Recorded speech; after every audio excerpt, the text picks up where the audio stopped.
Tout compte fait avec Éric Revel. Bonjour Éric. Bonjour Patrick, bonjour à tous.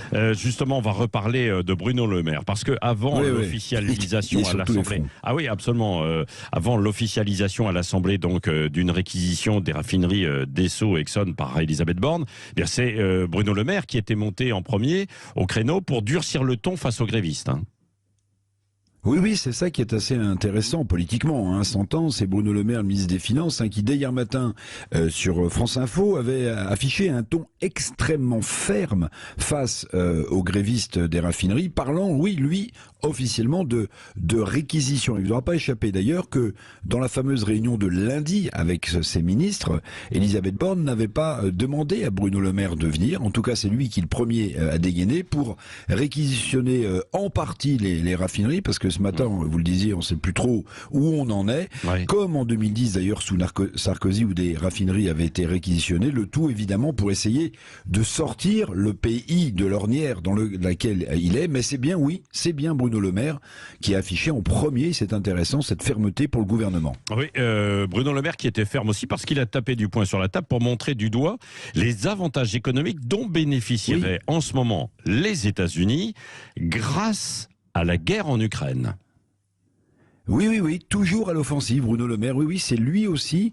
Ça s'était passé devant l'Assemblée nationale, qui avait estimé que les États-Unis tiraient des avantages économiques de la guerre en Ukraine et le surenchérissement bien sûr des matières énergétiques comme le gaz et le pétrole. Et il est vrai que grâce à ce gaz de schiste, personne ne peut le nier, dont les États-Unis sont champions du monde, les industriels américains vont bénéficier d'une énergie pas chère, leur donnant un avantage comparatif déterminant en matière de production.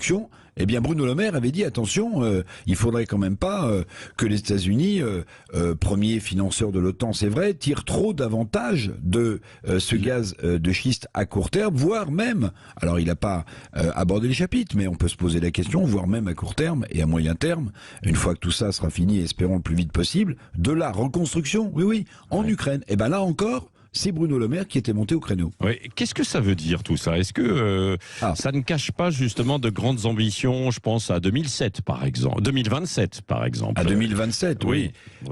Oui. Alors c'est ça qui est assez étonnant. Alors ça peut paraître paradoxal de parler de politique lorsqu'on voit dans quelle situation est ce pauvre pays en Ukraine. Mais oui, Bruno Le Maire, dit-on préféré d'Emmanuel Macron d'ailleurs dans ce gouvernement, regarde peut-être sans doute déjà avec intérêt l'année 2027, année de l'élection présidentielle. Alors, fermeté face aux grévistes des raffineries, stratégie internationale face aux États-Unis. Le solide ministre des Finances aborde sans doute déjà en la regardant, mais évidemment sans le dire, l'élection présidentielle avec quelques arguments. D'autant, ça vous aura pas échappé, Patrick, que Édouard Philippe, l'ancien Premier ministre, pourrait être mis en examen pour sa gestion de la crise Covid devant la Cour de justice de la République. Donc vous voyez, pendant la guerre, si j'ose dire, les ambitions politiques continuent. Et c'est peut-être le cas de Bruno Le Maire qui sort de plus en plus le nez, qui se fait de plus en plus remarquer. Merci Bruno Le Maire, qu'on invite évidemment sur Sud Radio prochainement, bien sûr, à l'antenne pour lui poser beaucoup de questions, notamment autour de la souveraineté.